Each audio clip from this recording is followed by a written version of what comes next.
Assalamualaikum warahmatullahi wabarakatuh.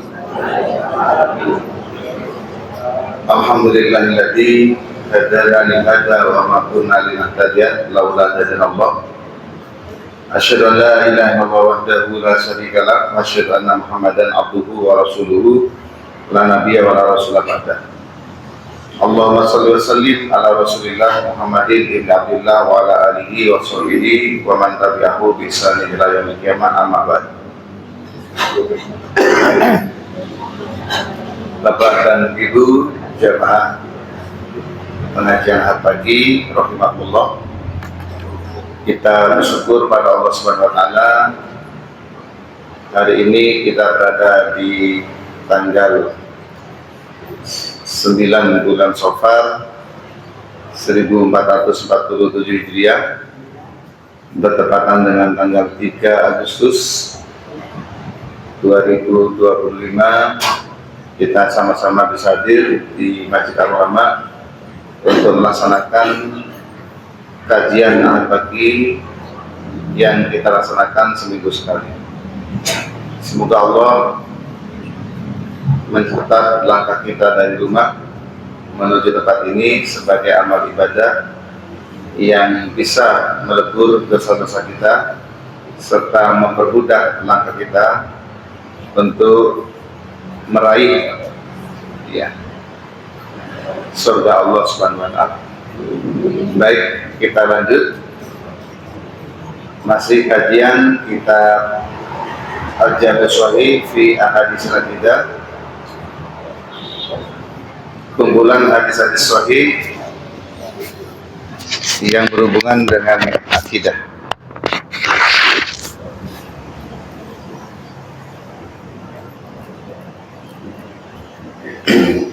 Hadis ke-196. An Abi Hurairah radhiyallahu anhu, dari Abu Hurairah radhiyallahu anhu, mudah-mudahan Allah meridainya. Qala, Abu Hurairah mengatakan. Apa kata Abu Hurairah? Qala Rasulullah sallallahu alaihi wasallam, Rasulullah Muhammad sallallahu alaihi wasallam bersabda. Apa sabdanya? Ma tasaddaqa ahadun bisadaqatin min tayyibin.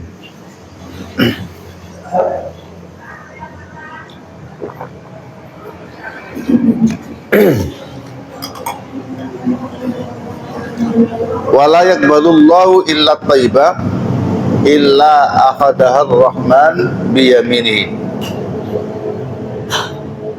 Jadi kita membahas sifat Allah, tauhid asma wa sifat, yaitu Ar-Rahman. Ismu, namanya Ar-Rahman, sifatnya Ar-Rahmah. Termasuk Rohama ini berasal dari kata Rohimah, ya.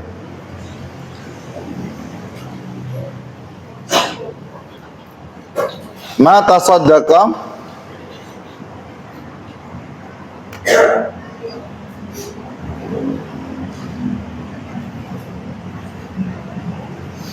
tidaklah bersedekah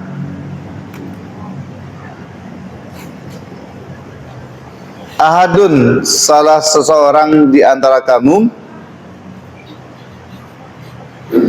bisadaqatin min tayyibin, dari harta yang tayyib, yang baik dan halal. Artinya seseorang janganlah bersedekah kecuali sedekah yang diserahkan itu harta yang baik dan harta yang halal. Thayyib itu baik.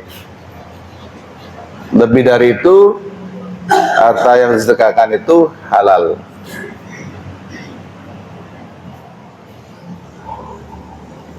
Thayyib itu bagus. Ada yang mengatakan thayyib itu layak. Ada yang mengatakan thayyib itu bermanfaat. Jadi lebih mengarah kepada fungsi. Bapak Ibu, sedekah baju kalau bisa baru. Tapi kalau nggak bisa baru, yang lama pun boleh, asalkan termasuk kategori thayyib, yaitu layak pakai. Gano sing bolong, gano sing bedah. Bedah itu suwek ya. Kuto bedah, kuto suwek. Kuto bedah. Jadi boleh di rumah Bapak Ibu bajunya banyak, bolak-balik sopa sopi. Mana tanggal 8 bulan 8 beli. Nah itu yang lama disedekahkan boleh, walaupun sedekahnya masih di bawah yang baru. Disedekahkan kepada orang yang memerlukan, membutuhkan dan senang menerimanya, serta seukuran. Bisa sampai sedekah panjenengan baju ini cilik jangan ke orang wong gede, ya gak manfaati. Atas baliknya kita lemu sedekah pada orang yang kecil. Nah, sampai ke sana orang sedekah itu kira-kira cocok gak ya? Ini thayyib, bermanfaat. Jika memang tidak ada yang baru, kan di rumah itu banyak baju itu, sampai bingung, sampai antri KT3 itu. Aku kapan digai? Aku kapan digai? Iya. Awakmu digai ini setahun pisan kena merah putih, nanti ini Agustusan. Ya. Itu kalau pakaian. Yang lain pun juga sama. Kalau makanan itu namanya masih layak dimakan.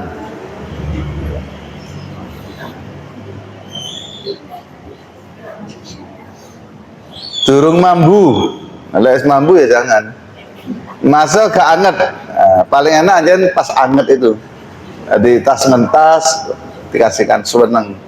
Tapi seandainya enggak, ya enggak apa-apa. Misalnya tadi malam, ini cerita saja ya. Tadi malam saya itu beli molen ya, molen agak banyak. Jaga nih teman-teman majlis tabligh, bidang itu lembur. Nah, jadwal lembur, jadwal Jumat itu lembur. Masjidnya 200, membaliknya 307. Lembur dari Imam. Tak belikan molen. Indonesia itu orang hebat-hebat, makanannya molen sampai beton. Wis kano tuh galis, makanannya molen sampai beton wis. Beton dipangan, sak molen-molennya wis. Enak anget-anget.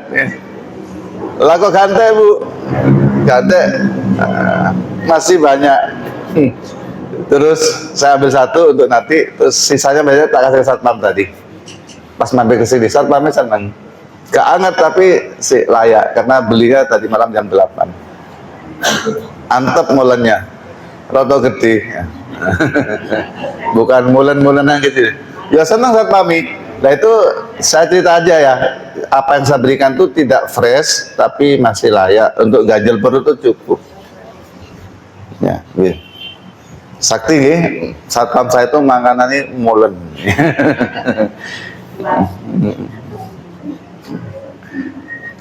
Oke, pokok di Indonesia ini sakti. Oh coba ini molen, beton setan tuh dimakan. Mie setan ya. Bakso granat ya. Lah ya bakso granat ya Singosari. Mie setan. Apa malah ya Allah. Oke, itu nah Allah mengunci di Al-Qur'an, saya baca dulu ya.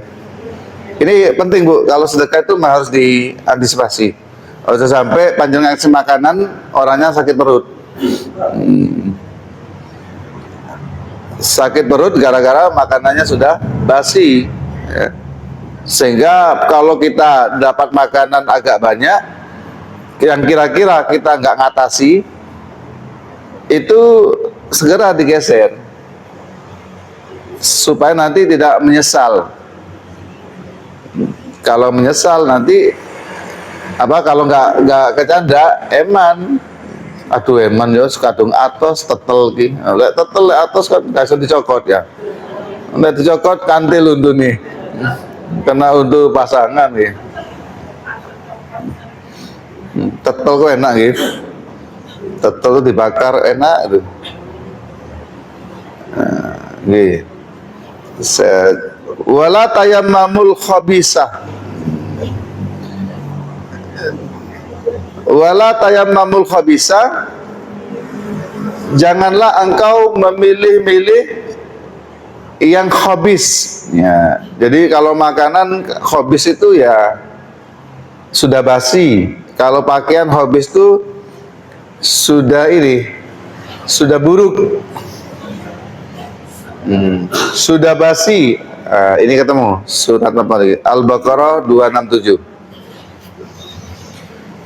Ya ayyuhalladzina amanu anfiqu min thayyibati ma kasabtum. Wahai orang-orang yang beriman, berinfaklah kamu min thayyibati ma kasabtum, dari hasil kamu yang baik-baik. Jadi ada dua makna. Mana pertama, usahanya itu baik. Yang kedua, zat atau barangnya itu baik, layak. Nah, yang baik-baik, wa mimma akhrajna lakum minal ardi, dan apa-apa yang telah kami keluarkan dari perut bumi. Wala tayammamul khabisa minhu tunfikuna walastum bi'ahidihi illa antum midu fi wa'lamu annallaha ghaniyyun hamid.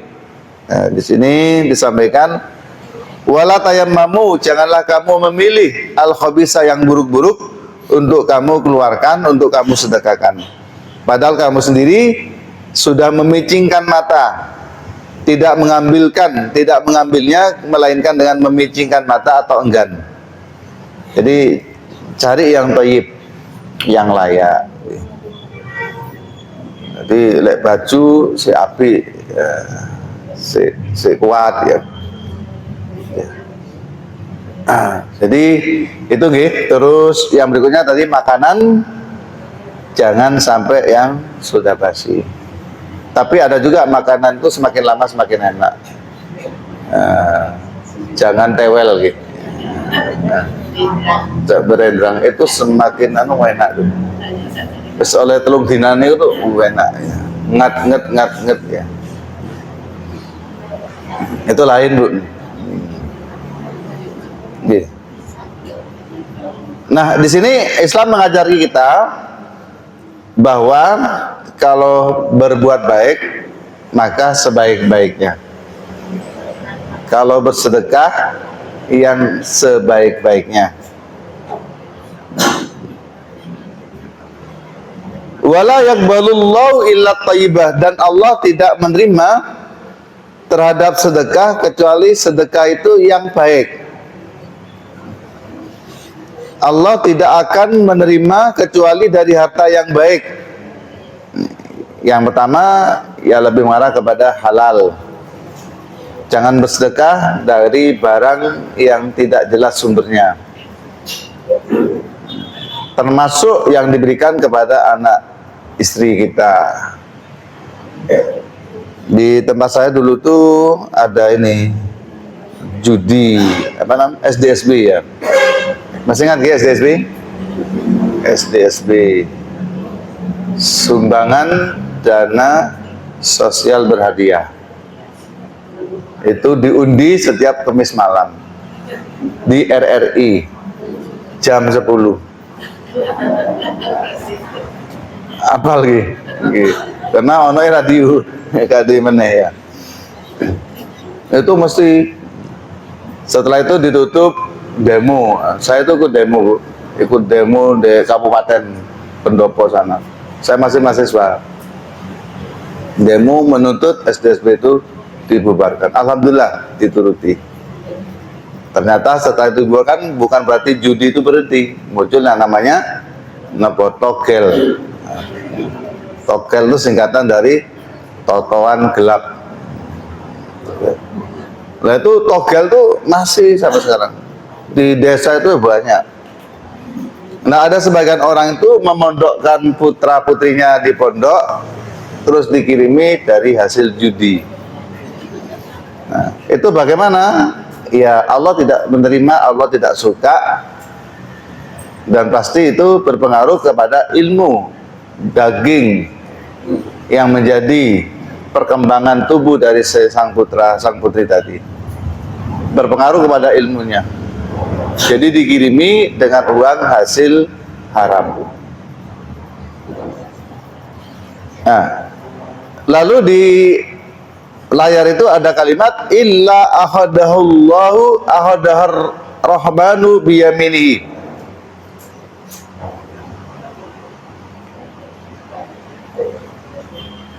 Ketika jadi emaknya ini dari illa ini jawaban dari ma. Jadi ini, tidaklah seorang muslim, tidaklah seseorang yang bersedekah dengan sebuah sedekah yang baik, dan Allah tidak akan menerima kecuali yang baik. Tidaklah seseorang itu bersedekah dengan sedekah yang baik kecuali Allah akan menerimanya. Allah yang Maha Pengasih Ar-Rahman akan menerimanya dengan apa? Dia milihi dengan tangan kanannya. Tapi ingat, Allah itu tidak punya tangan, tidak seperti kita. Kalau kita menggunakan kalimat tangan itu bukan berarti aliran jismiyah, aliran fisik yang meyakini Allah itu seperti hamba atau manusia. Tidak. Tangan kanan itu artinya Allah itu, Nabi itu membahasakan ya, membahasakan kepada umatnya. Umatnya itu kalau tidak menggunakan ilustrasi itu nggak paham. Maka diilustrasikan Allah itu seperti kita kalau dikasih sesuatu itu menerima. Menerima itu biasanya pakai apa? Pakai tangan. Nah, diilustrasikan seperti itu. Sehingga Allah menerimanya dengan tangan kanan. Nah, tangan kanan itu kebalikan dari tangan kiri. Tangan kanan itu simbol kebaikan, tangan kiri itu simbol ketidakbaikan.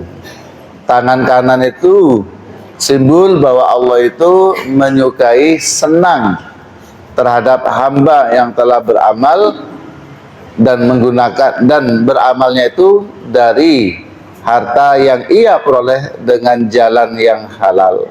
Dan Allah juga suka kepada hamba yang bersedekah dengan sesuatu yang terbaik atau yang baik minimal.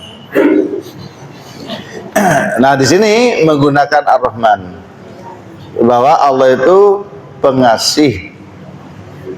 Yang mana di sini digunakan Ar-Rahman artinya Allah akan dengan sifat pengasihnya itu Allah akan membalas kebaikan hambanya yang telah bersedekah dengan sesuatu yang masih baik atau sangat baik. Ini bab sedekah dihubungkan dengan akidah. Apa akidahnya? Ar-Rahman. Allah yang Maha Pengasih akan terima dengan tangan kanannya. Pastilah Allah akan membalas ketulusan, keikhlasan panjenengan. Yang pertama, rela melepas sebagian hartanya. Yang kedua, memberikan harta yang terbaik. Allah akan membalasnya dengan balasan yang di ayat lain itu disampaikan banyak. Di antaranya akan diganti dengan sab'a sumbulatin, sab'a sanabila, 7 kali lipat. Akan diganti berlipat-lipat. Langsung diganti oleh Allah SWT. Banyak itu. Sedekah pagi, sore diganti. Sedekah siang, sore diganti. Bahkan kadang-kadang nggak ada, beberapa saat itu sudah datang menggantinya. Tapi ya coba mikir penggantinya ketika sedekah, ngalir aja. Kalau nggak ngalir ya nanti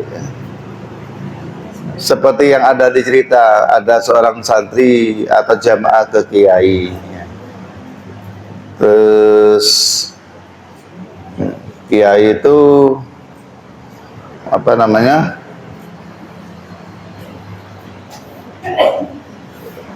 punya kambing lah, kambingnya itu dikasih jamaah, ya, punya kambing dikasih jamaah.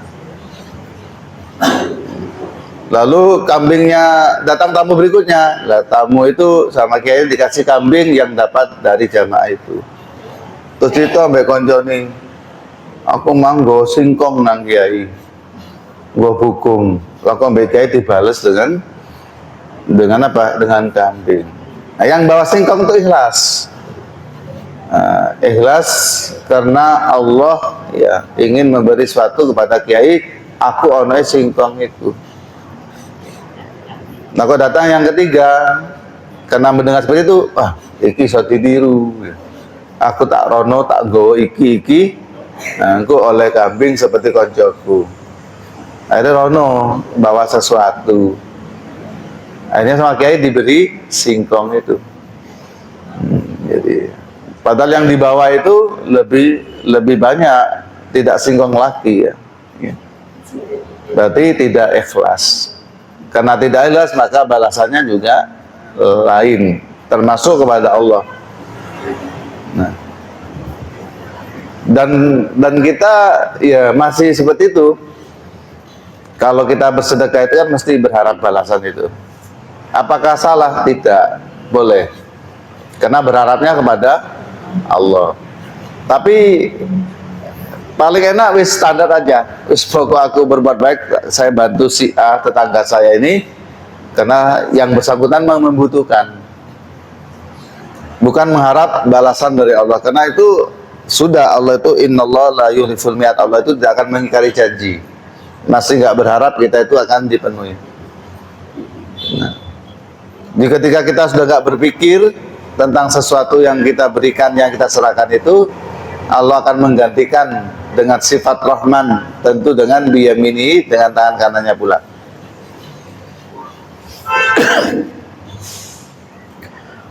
Wa in kanat tamrotan. Jadi sedekah itu banyak bentuknya. Wa in kanat tamrotan tarbu fi kafir Rahman hatta takuna a'dama minal jabali kama yurabbi adukum. Kata Nabi, disampaikan dalam hadis itu, walaupun berupa satu biji kurma dan dia akan berkembang di telapak tangan Ar-Rahman hingga menjadi lebih besar dari gunung, sebagaimana seorang di antara kamu membesarkan anak kudanya.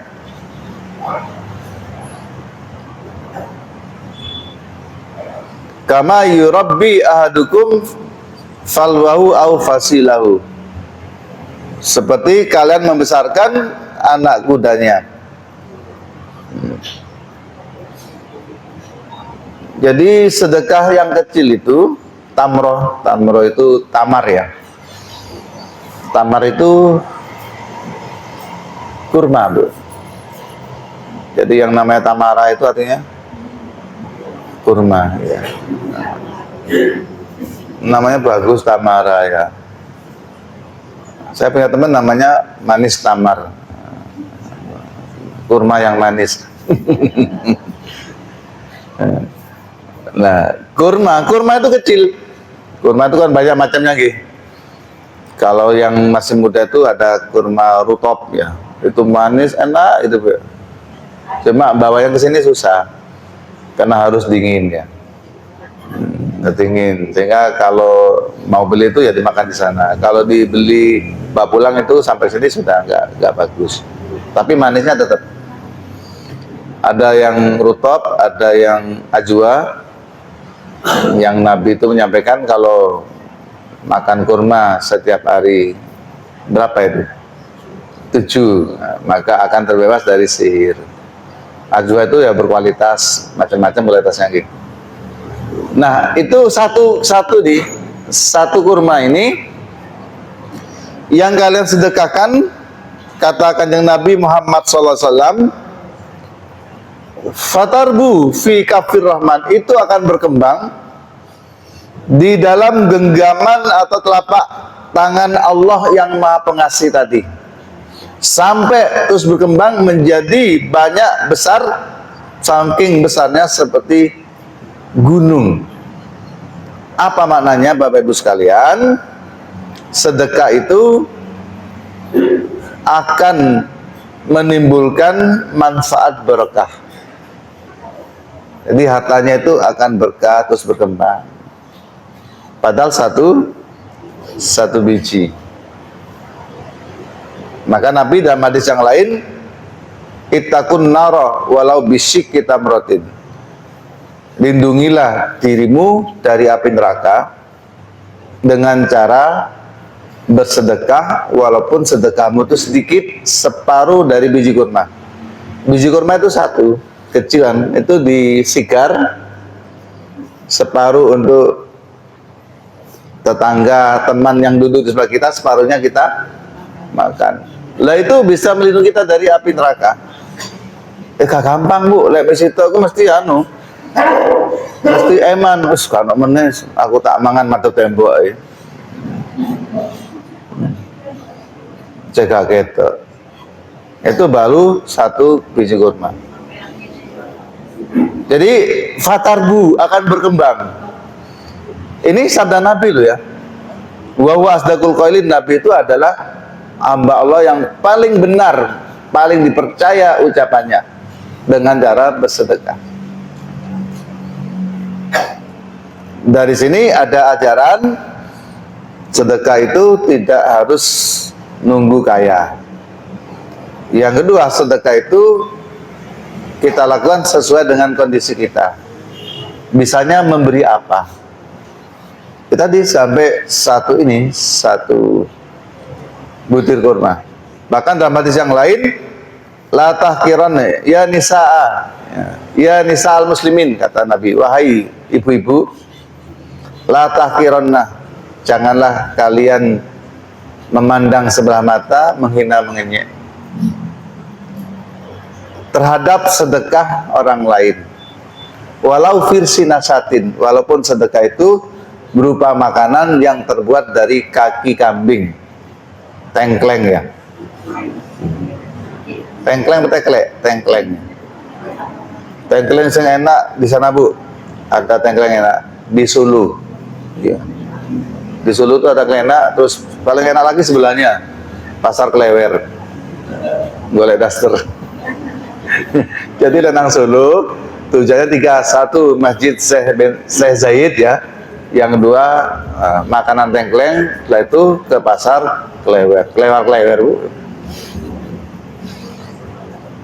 Walaupun makanan terbuat dari kaki kambing. Kaki kambing itu kan sederhana. Uang itu kalau pas Idul Adha itu ya diguai, terus ditampani dikerok. Kalau di tempat saya itu dilas, dikonan tukang las, garing atau dibakar. Itu murah, tapi les mateng enak. Nah, jangan menghina. Kenapa di sini disebut la tahkirana, ibu-ibu yang disebut? Kenapa? Ibu-ibu itu pandai menilai, ya, pandai menilai, pandai membandingkan. Sehingga Nabi berpesan khusus. Kalau ini gak patah nyereken ya, kata mereka. Pak makanan kayak kono, Pak selatan jarno, ya. Ya.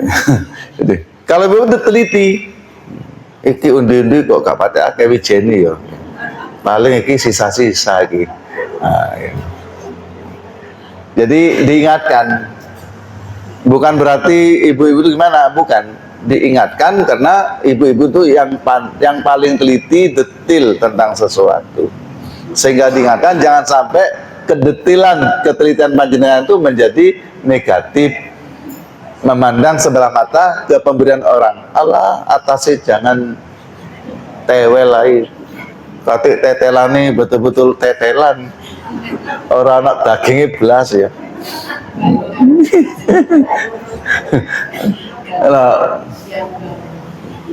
Allah, aduh aku terus gupuh, golek jilbab, golek kunci, buka lawang tengah, lawang pager, geletek, ngekei apa, pisang goreng mek luru. Harus disyukuri, matur nuwun, terima kasih. Tugas panjenengan tuh hanya matur nuwun, terima kasih. Seandainya nggak kerso, diam. Diam wis, aku jadi ya gak seneng, tapi tak terima karena menyenangkan orang itu kalau ngasih terus yang dikasih itu menampakkan raut wajah yang senang, itu senang ya, diterima, matur nuwun, terima kasih. BI anaknya seneng, jangan ditolak mentah-mentah. Jadi orang mau memberi itu sudah berpikir, dan paling penting adalah perhatian. Kalau dia itu meletakkan nama panjenengan itu di hatinya, diingat siapa yang paling diingat. Nih, jangan sampai terlalu detail, nih, sudah terima aja. Allah, panganan sak ketek. Nah, pun jadi terus loh. Hus. Lah takhiran. Nih. Jadi kembali ke tema, Allah itu dengan sifat Ar-Rahmannya akan membalas kebaikan-kebaikan hambanya yang berupa sedekah pada saat hamba itu memberikan sedekahnya dengan sedekah yang terbaik. Nah, seandainya suatu ketika ada bencana atau ada apa, ada baksos, lalu mengumpulkan pakaian layak, itu monggo disambut. Disambut dengan semangat dan dipilah-pilah. Dipilah-pilah itu kadang-kadang gak situ ojo iki suwi-suwi karena piti ya. Iki seenak jane gak sepiro iki tukune di Thailand ya, tukune di nggih.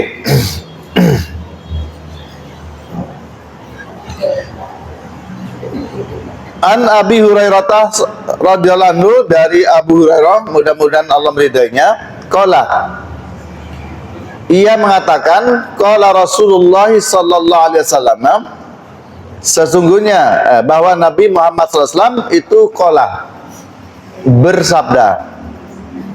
Apa sabda Nabi? Falamma qadallahu al-halqa, maka ketika Allah Subhanahu wa taala telah menentukan takdirnya, kodoknya, rencananya yang akan berlaku kepada makhluknya, kataba, Allah itu menulis fi kitabihi, dalam kitabnya yang disebut dengan Lahul Mahfud. Allah itu, lahun itu papan, mahfud itu yang dijaga. Lahul Mahfud itu catatan Allah di zaman azali. Zaman azali itu zaman sebelum manusia diciptakan. Sudah ada catatannya. Bapak ini umurnya sekian, ibu ini umurnya sekian. Ada yang umur 58. Tadi pagi saya ngisi pengajian di Almanar, Jalan Loweda. Ada cerita, ada jamaah prasia itu tadi malam wafat. 6:30 itu masih wi'anan. Nah, 8:30 sudah dikabarkan meninggal. Ada jamaah pengajian saya di Geribik sana, umurnya 58. Oke, malam Selasa masih tanggal 7 ke rumah. 7 Juli kemarin, Bu. Tanggal 14 makan bakso sama saya. Malam Selasa ngaji sama saya, terus makan bakso. Terus tanggal 16 pagi, 15 Selasa, 16 pagi, dari bangun pagi, bangun malam ya, sholat tahajud. Terus menjelang tahajud itu dia nunggu subuh. Nah, nunggu subuh, terus buka WA ini, dia masih transfer uang karena beliaunya itu punya usaha, transfer uang ke mitra usahanya itu sekian. Jam 4 lewat 14. Jam 4 lewat 21 sudah kepundut. Cepet gih. Nah, itu sudah dicatat di sini. Fi kitabi di Lauh Mahfud. Orangnya baik. Ngaji sama saya itu 15 tahun. Jenengan ngaji sama saya berapa tahun ini? 15 tahun. Jamaah prasia, namanya Pak Uzaini. Allah ya Rahman. Baik banget tuh. Alhamdulillah saya bisa tasya, bisa nganter ke kuburan. Nah ini itu sudah tertulis, jodoh tertulis. Fahuwa ketika itu indahu fauqal arsy. Allah itu ada di atas arsy. Nah arsy itu sebuah tempat yang gaib, yang kita nggak tahu. Karena kita nggak tahu ada arsy, ada singgasana. Para ulama kalam itu beda pendapat. Allah itu seperti apa? Allah digambarkan seperti raja yang duduk di sanggasana yang megah mewah, dikawal oleh para malaikat. Kalau raja kan oleh dayang, pembantu, macam-macam. Allah oleh para malaikat. Itu imajinasi, hakikatnya wallahu alam, karena gaib. Tapi yang kita yakini di sini semua Allah tentukan di situ. Allah sudah punya perencanaan. Allah itu punya perencanaan. Tidak seperti kita, kadang-kadang kalau melakukan sesuatu itu kita itu nggak terencana, kurang terencana. Iya. Sak melakuni. Allah itu sudah punya rencana nanti gini dengan cara Allah.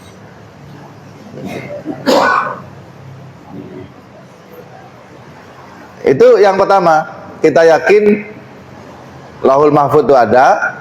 Kita yakin arsy itu ada, kita yakin Allah itu di tempat yang mulia. Cuma karena kita gambarkan mulia itu di atas, ya kita tetap mengatakan di atas. Yang di atas itu namanya sama. Dan dalam hadis ya seperti itu. Contohnya, irhamu man fil ardi, sayangilah orang yang ada di bumi, yarhamkum man fis sama, maka akan menyayangimu orang yang ada yang tinggal di langit. Lah, man itu orang, tapi lebih mengarah ke umum ya. Maka sehingga terjemahnya yang aman itu sayangilah yang ada di bumi, maka yang ada di langit akan menyayangimu. Siapa yang di langit? Allah Subhanahu wa taala dan para malaikatnya. Nah, ketika itu pada saat Allah telah menentukan segala hal yang akan terjadi, akan berlaku bagi para makhluknya, Allah ngendikan, inna rahmati ghalabat. Ada yang memaknai inna rahmati ghalabat ghadabi. Ada lafaz yang lain, inna rahmati sabaqat ghadabi. Inna rahmati, sesungguhnya rahmatku, kasih sayangku, ghalabat, mengalahkan ghadabi, murkaku. Allah itu ya berhak murka, berhak marah. Tetapi ternyata kasih sayang Allah itu akan mengurangi, menghilangkan, menghabiskan kemurkaan Allah Subhanahu wa taala. Ya seperti ibu-ibu nih kalau sama anak kan gitu ya. Marah kan ya. Tapi begitu marah, oh iki anakku ngesakno. Jenenge arek-arek. Nggih. Jan iki gak iso diatur, gak iso dikandani. Jenenge arek. Terus tak kandani bolak-balik, sik pancet gak nurut. Marah kan ya. Manus gak tega. Wis mangan le. Didulang. Ana sing dulang mek dijuluk-julukno. Kandani kok tapi sik ditulang. Ngelereng kan lho. Tapi ditulang anak yo mangan ae. Lek arek saiki ya purir kono nang polisi dilaporno bapake. Aku dijulukno wae bapakku. Kan kau dulu ya zaman kita kan dijuluk-julukno kan sih tetep ditulang ambek ya tetep ambek nangis ambek irunge meler ngono ya. Ambek mboke dijuk apa? Seweke diangkat dilapi mbek seweke. Seweke coklat tua itu.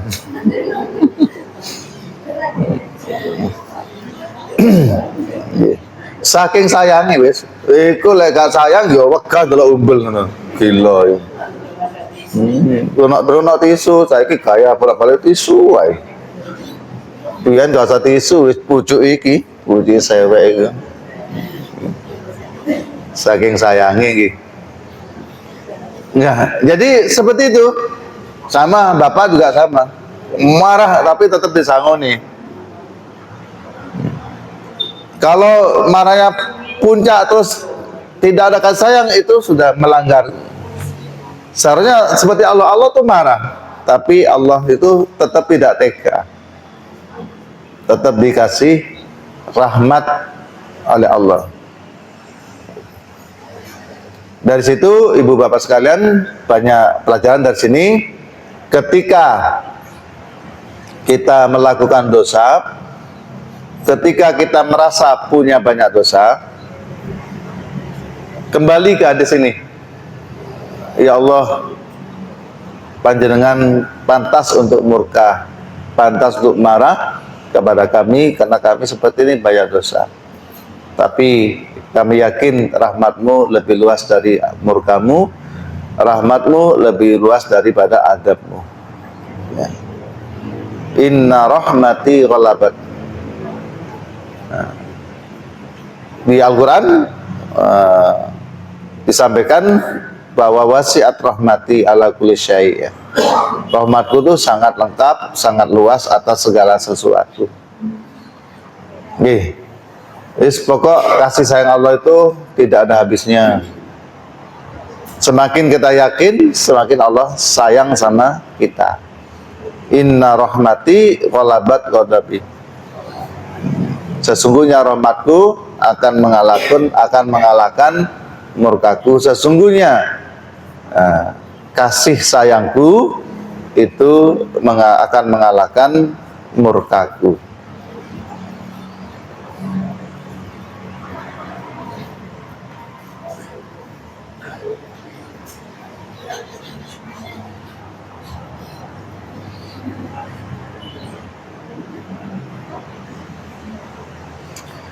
Baik, satu lagi. An Abi Hurairah radhiyallahu anhu, khalaqallahu al-khalqa falamma faragha minhu qamatir rahimu. Jadi Bapak Ibu sekalian, di dalam Allah menciptakan makhluknya, sini sampaikan khalaqallahu, Allah telah menciptakan al-khalqa terhadap makhluk, sehingga Allah disebut Al-Khaliq. Al-Khaliq itu pencipta. Lah kita ini namanya makhluk. Makhluk itu yang diciptakan. Ya. Allah telah menciptakan makhluknya. Tadi disampaikan setelah menciptakan makhluknya, kemudian Allah menentukan tentang masa depannya. Allah berdiri di atas arsy dan mengatakan inna rahmati ghalabat ghadabi. Nah, di sini lain lagi. Jadi bahwa Allah itu dengan sifat rahmannya itu juga menilai hambanya, bahwa hambanya pun juga harus menerapkan kasih sayang kepada sesama. Apa itu? Ya, menyambung kasih sayang.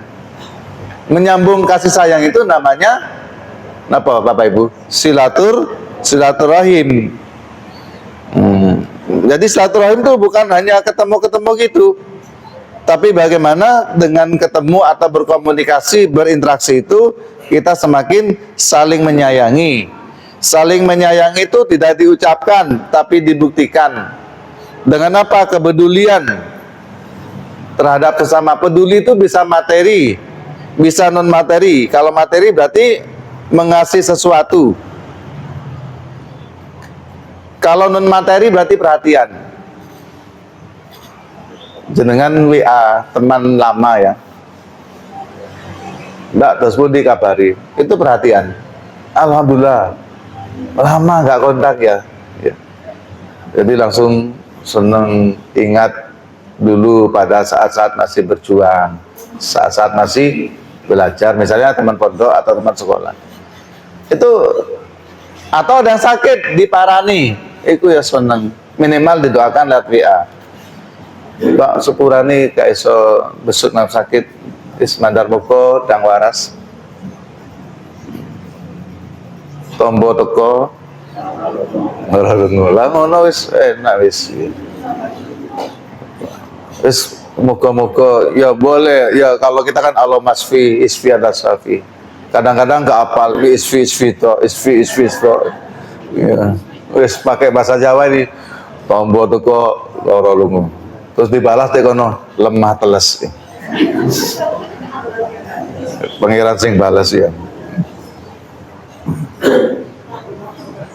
lemah teles.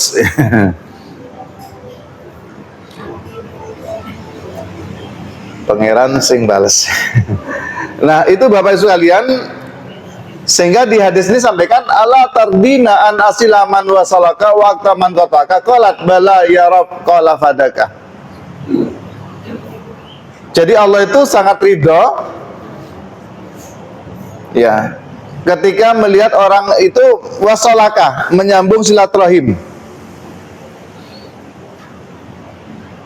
Sangat ridho. Dan Allah akan menyambung kasih sayangnya kepada hamba-hambanya yang juga menyambung kasih sayang terhadap sesama. Serta waktu man qata'aka, Allah juga akan memutus aliran kasih sayang itu kepada orang yang memutus silaturahim. Untuk itu Bapak Ibu, yang pertama kita menyambung silaturahim. Yang kedua, memelihara silaturahim. Yang ketiga, jangan sampai memutus tali silaturahim. Untuk hal-hal yang semacam ini banyak gangguan-gangguan, banyak godaan-godaan yang membuat kita itu renggang, dari erat menjadi renggang, jadi hangat menjadi dingin, ya, jadi dari gerapyak menjadi apa? Menang tok is. Saya anu lek ketemu itu gerapyak, saya kok menang. Banyak gangguan-gangguan. Banyak gangguan itu pasti dari setan. Ada yang namanya fitnah.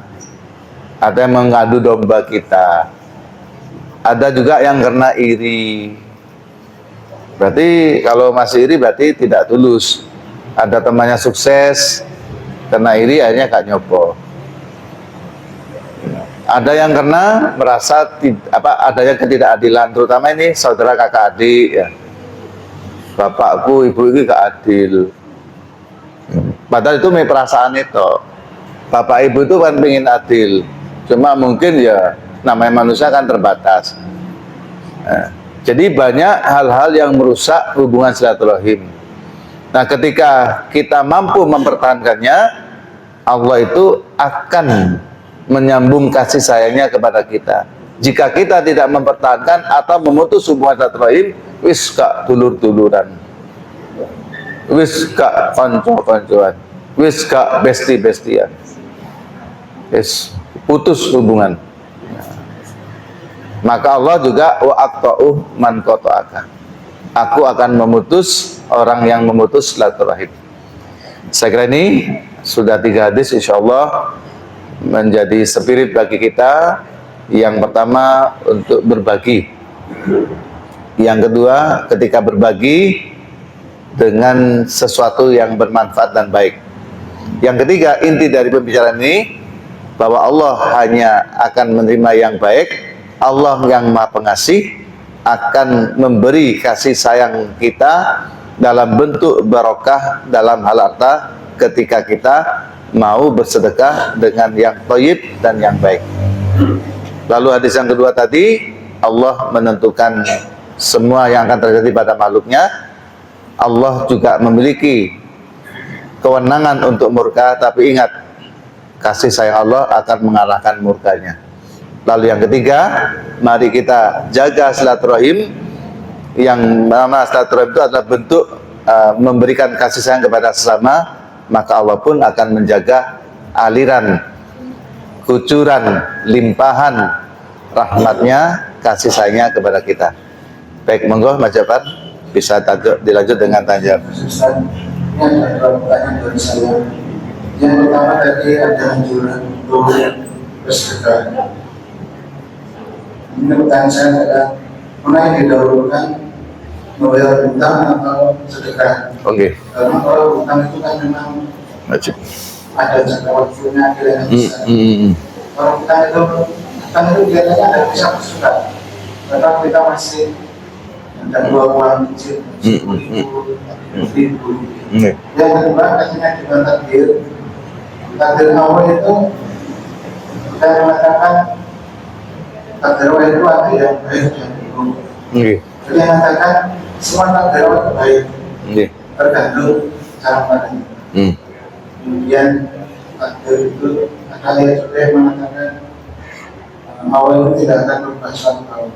Jadi bagaimana posisi yang antara takdir dan terima kasih. Assalamualaikum. Baik, Adalun. Yang pertama, didahulukan mana antara bayar hutang dengan sedekah. Tentu di dalam urutan hukum ya. Jadi ada yang wajib, ada yang sunnah. Ya, yang wajib itu membayar hutang. Ya. Sedekah itu sunnah. Berarti orang yang masih punya hutang terus mau bersedekah itu ditahan dulu, bayarkan hutangnya sampai lunas. Itu ya, itu oke. Kalau mang hutangnya masih banyak, ya bahkan di bab zakat itu orang yang berhutang itu malah berhak menerima zakat. Yang 8 asnaf itu namanya gharim ya. Oke. Nah tapi adalah utangnya juga. Kalau sekarang orang utang itu kan bukan kebutuhan pokok ya. Utang untuk ganti mobil ya. Nah itu lain lagi. Menurut itu ya gak bersedekah-sedekah ya. Sehingga berarti ini ya ya tetap sedekah tapi utang tetap dibayar ya.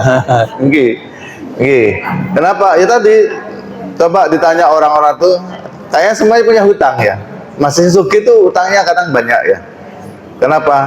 Baru ganti mobil ternyata mobilnya ya masih ngangsur.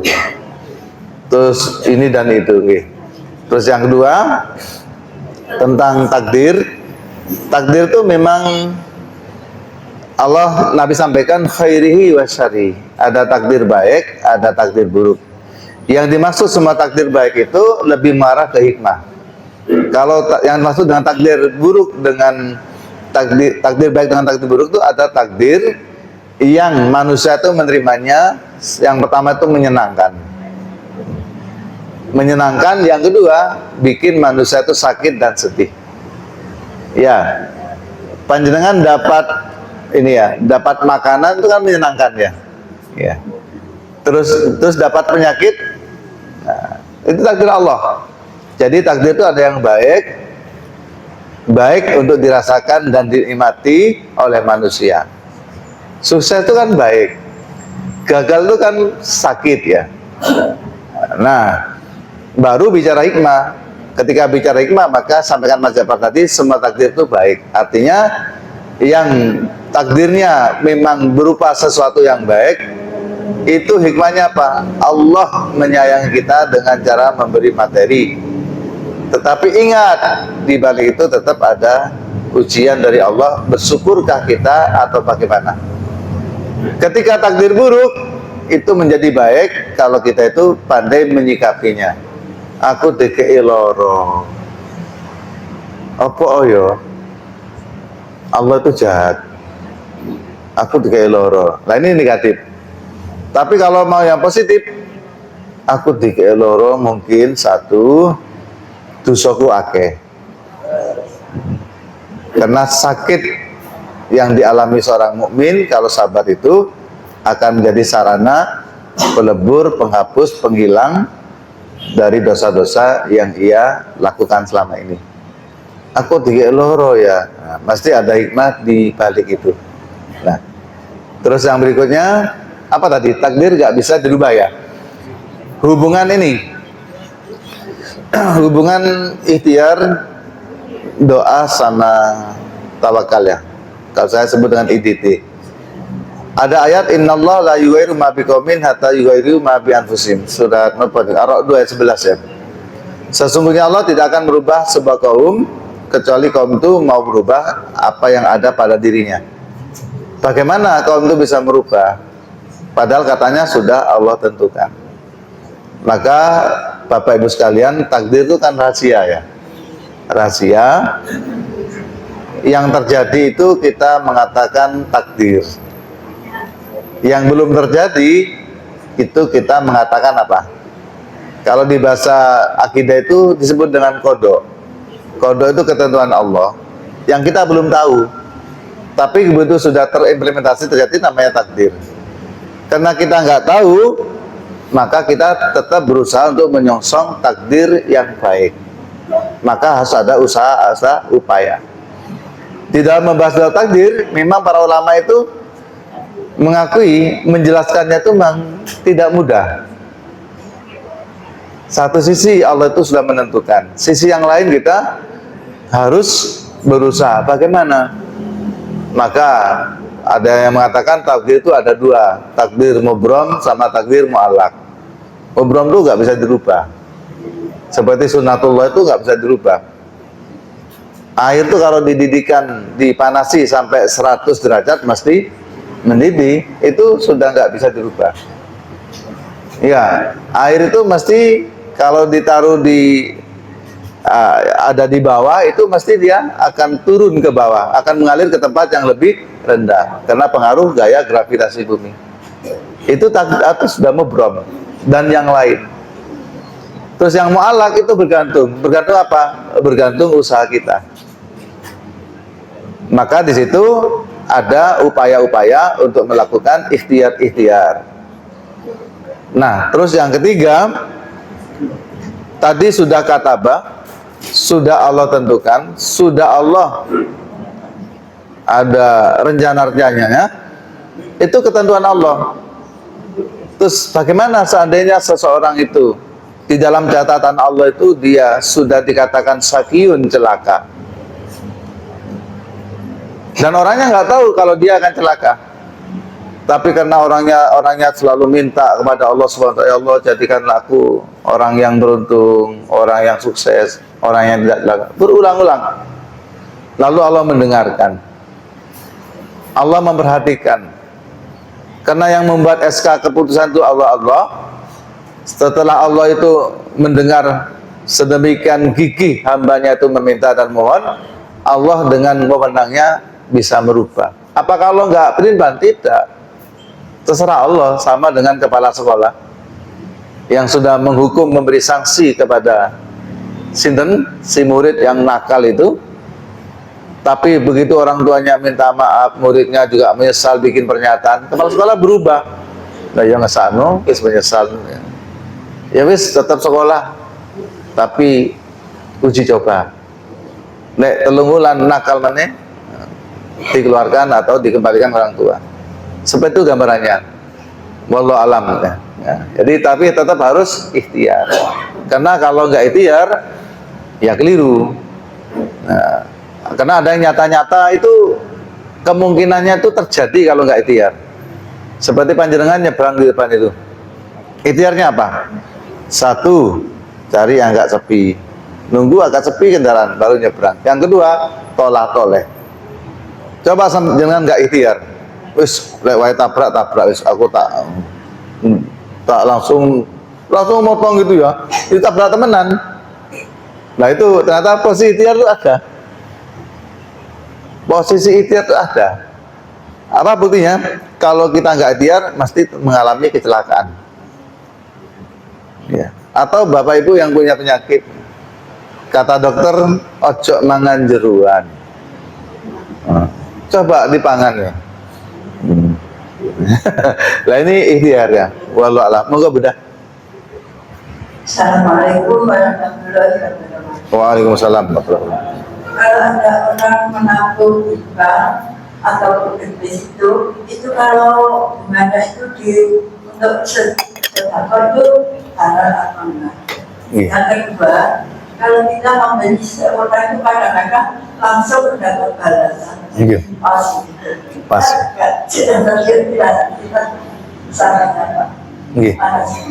Baik.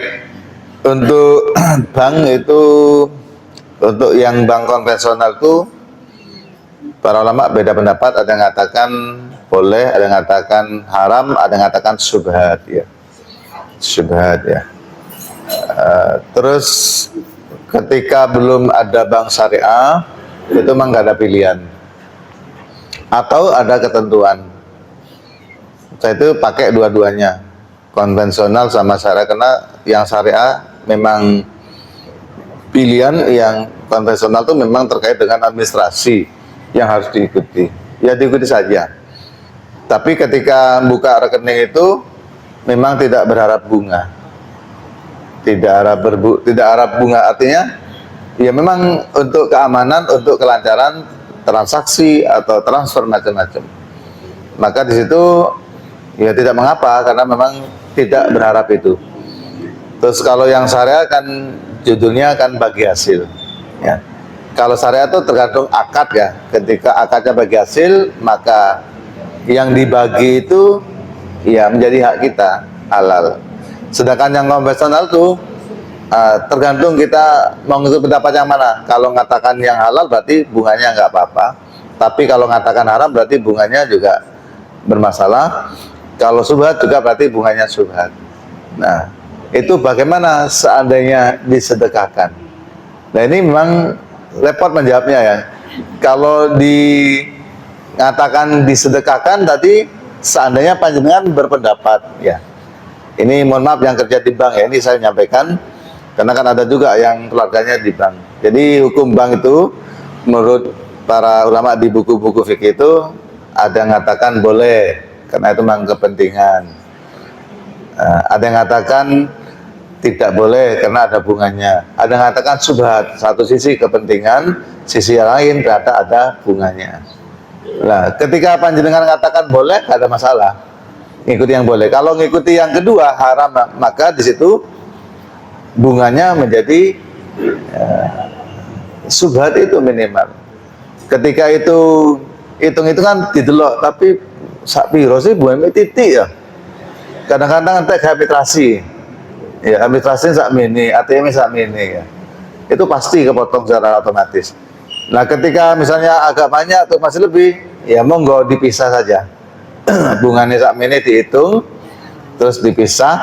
Nah, ini cuma dipisah itu mau dikemanakan ya. Kalau mau disedekahkan kan katanya tadi layak balullah illa thayyibah. Nah, ini ada teman wis tak kekno wis aku wis gak niat sedekah wis niat tak kekno wis timane tak gua dembong ya. Nah, tak gua dembong wis tak kekno pasti bermanfaat supaya harta saya bersih. Nggih, itu ya kalau kita nggak bisa menghindari yang seperti itu. Wallahu alam nggih. Yang kedua, balasan untuk orang apa? Kalau kita geting itu langsung memang bisa terjadi. Karena apa itu ya kadang ya langsung ya atau batin aja juga misalnya anak keluarga nih bolak-balik loro ya iki loro lagi kalau gaine loro batin kan tahu-tahu awake dhewe greges langsung astagfirullah iya ternyata siapa sih yang mau sakit ya kok kita komentari negatif. Nah, ini di sini apalagi kalau di tanah suci langsung ya batin tuh ya langsung. Ya. Nggih istighfar, astagfirullah, sampai jaluk sepurone umum ae, lek wani gak apa-apa. Aku mang batin jenengan ngene ya. Aku geting mbek jenengan sepurane ya. Lek wani, lek gak wani sepuro apa? Kok aku jaluk sepuro wis. Monggo Pak Pur. Ustaz, nyambung pertanyaan Pak Jafar. Nggih. Hadis nomor 192 bahwa Sayyidina Muhammad itu sudah ditentukan jadwalnya di Lauhul Mahfuz saja. Di hadis lain ada dinyatakan di perut seorang ibu saat satu hari. Tadi juga disinggung tentang takdir kubro dan alam. Apakah tentuan yang ada di rumah itu kubro atau yang di kandungan itu alam? Terima kasih. Oke. Oke, terima kasih. Oke. Di hadis itu kan disampaikan bisa dibuka di ini ya kitab Arba'in Nawawi itu kan sampaikan Jadi ketika manusia fi batni ummihi, di perut ibunya itu kan 40 hari, jadi dari sperma menjadi ini apa namanya, nutfah ya. Jadi nutfah kemudian jadi alaqah, menjadi segumpal darah, kemudian menjadi segumpal daging. Ketika 40 yang ketiga itu ditentukan nasib, umur, rezeki, macam-macam. Nah, apakah itu bersifat mubrom atau tidak? Yang jelas perkara mubrom atau mu'allaq itu memang ikhtiar dari ulama untuk berusaha menjelaskan itu supaya takdir itu bisa dipahami. Kalau dari Nabi kata mubrom mu'allaq itu kan tidak ditemukan ya dari Nabi. Maka kita tidak tahu apakah itu mubrom atau mu'allaq. Yang jelas tugas kita adalah ikhtiar, terutama ini ya, terutama umur ya. Jadi terutama umur itu kita nggak sampai sekarang nggak bisa mengetahuan. Oh ini jani Pak ini ya, Pak A ini ya, ini jani umuri suwida loro deh. Tapi karena dia usaha ikhtiar, ini menjadi 65, ambil dungo. Nah kita nggak ngerti, kan nggak ngerti ya. Ini orang ini ada tambahan umur apa ancen jatai sakmono. Tapi orang selalu mengatakan ancen jatai sakmono. Cuma begitu ada orang sakit, ada ini, itu kan tugasnya berobat ya. Nah, supaya sembuh. Nah, bukan berobat supaya tidak mati kan ya. Nggih. Kayak gitu ya. Nah, sehingga tidak mengerti. Termasuk ini ya, termasuk di hadis itu sampaikan ya, sampai-sampai kata Nabi, orang yang hidupnya itu baik terus, ternyata menjelang ajalnya dia menjadi buruk, maka menjadi su'ul khotimah. Atau sebaliknya, sepanjang hidupnya itu jahat, bajingan, bejat, macam-macam, tapi menjelang matinya kurang 3 tahun kok menjadi merapat ke masjid, akhirnya menjadi husnul khotimah.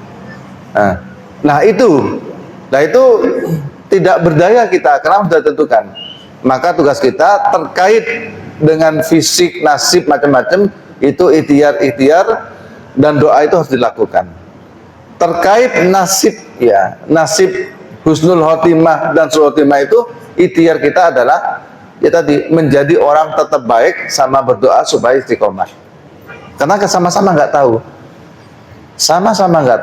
sehingga kita nggak mengatakan ini wis mubrom umurnya sak mini ya. Tapi kok si berobat barang apa dijarno ya musuk tego lek loro gitu ya. Kan orang itu kalau sakit kan harus berobat. Terus ada keluarga kalau sakit itu kan harus diobatkan. Kalau dibiarkan ya nggak tega. Seandainya belum diobatkan terus mati kan menyesal. Tapi seandainya sudah diobatkan, dirawat di rumah sakit dengan berbagai obat dan usaha dari tim kesehatan, terus mati, lain lagi. Wis tak kejar, wis tak upaya tak kasih dokter sing paling baik, obat sing paling larang, rumah sakit sing paling mewah, ya sing mati ya gak apa-apa. Wis tak rumat ya. Jadi kita nggak bisa mengatakan yang dikatakan kandungan itu maupun atau malak, tidak tahu. Yang jelas kita tugasnya ikhtiar dan berdoa. Seandainya Pak Pur ya, kita itu naudzubillah min dzalik ya, ditakdirkan buruk, tapi karena kita itu hati-hati dan berdoa, lalu Allah merubah takdirnya itu. Seperti yang saya gambarkan dengan Pak Kepala Sekolah tadi. Sehingga dia mengatakan, sehingga ayatnya kan kadang-kadang kita terasa ta'arud ya, bertentangan. Satu sisi kon usaha, satu sisi wisono takdir. Lalu apa usaha wisono takdirnya? Makanya tadi, maka al-jam'u wa taufiknya, komprominya ya tadi, ada yang ditentukan, tapi itu masih memungkinkan untuk dirubah dengan cara ikhtiar dan doa. Ada buku, hanya doa yang bisa merubah takdir.